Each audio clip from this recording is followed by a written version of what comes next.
জুলাই আগস্টে নিরস্ত্র আন্দোলনকারীদের দমাতে গিয়ে ২৮ জনকে হত্যাসহ একাধিক অভিযোগে ২ সামরিক কর্মকর্তা সহ ৪ জনের বিরুদ্ধে শেষ হয়েছে মানবতাবিরোধী অপরাধের তদন্ত। যে কোনো দিন ট্রাইব্যুনালে জমা দেয়া হবে আনুষ্ঠানিক অভিযোগ। আর চলতি সপ্তাহে বিগত সরকারের সময় সারা দেশে গুমের মামলার আনুষ্ঠানিক অভিযোগ জমা দেয়া হবে বলে জানিয়েছেন চিফ প্রসিকিউটর তাজুল ইসলাম।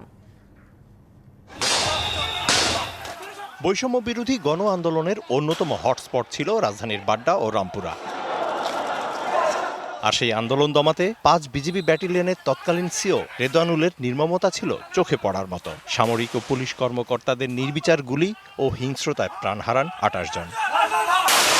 ২৪-এর ১৮ জুলাই থেকে ৫ই আগস্ট পর্যন্ত বাড্ডা ও রামপুরায় সংগঠিত মানবতাবিরোধী অপরাধের তদন্তে নামে প্রসিকিউশন। এরই মাঝে শেষ হয়েছে তদন্ত। চূড়ান্ত হয়েছে অভিযোগপত্র, যেখানে দেখা যায় আসামির তালিকায় রয়েছে ২ সামরিক কর্মকর্তা রেদওয়ানুল ও রাফাত বিন আল মামুনের নাম। পুলিশ কর্মকর্তা রাশিদুল ইসলাম এবং রামপুরা থানার সাবেক ওসি মশিউরও আছেন এই তালিকায়। শিগগিরই আনুষ্ঠানিক অভিযোগ জমা দেওয়ার কথা জানান চিফ প্রসিকিউটর। জাতির যে প্রত্যাশা ছিল যে এই নিকৃষ্টতম হত্যাকারীদের, গণহত্যাকারীদের, মানবতা বিরোধী অপরাধ সংগঠনকারীদের বিচার এই বাংলাদেশে যাতে হয়, সেটা হওয়ার ব্যাপারে আন্তর্জাতিক অপরাধ ট্রাইব্যুনাল সঠিক রাস্তায় আছে। অনেকগুলো মামলার চূড়ান্ত পর্বে রয়েছে, ক্রমান্বয়ে একটার পর একটা হতে থাকবে। এগুলো ম্যাচিউর স্টেজে আছে, যথাসময়ে তার ফলাফল আপনারা দেখতে পাবেন। মামলার আসামিদের কাউকেই ছাড় দেওয়া হবে না বলেও হুঁশিয়ারি দেন তিনি। প্রত্যেককেই বিচারের মুখোমুখি হতে হবে।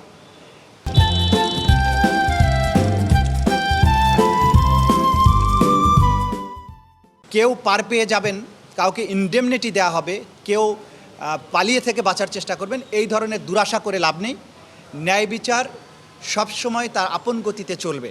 এদিন শেখ হাসিনা সহ ৩ আসামির মামলায় রাষ্ট্রপক্ষের শেষ সাক্ষী এবং মামলার প্রধান তদন্ত কর্মকর্তাকে দ্বিতীয় দিনের মতো জেরা করেন আসামিপক্ষের রাষ্ট্রনিযুক্ত আইনজীবী। Mizan Ahmed, DBC news, Dhaka.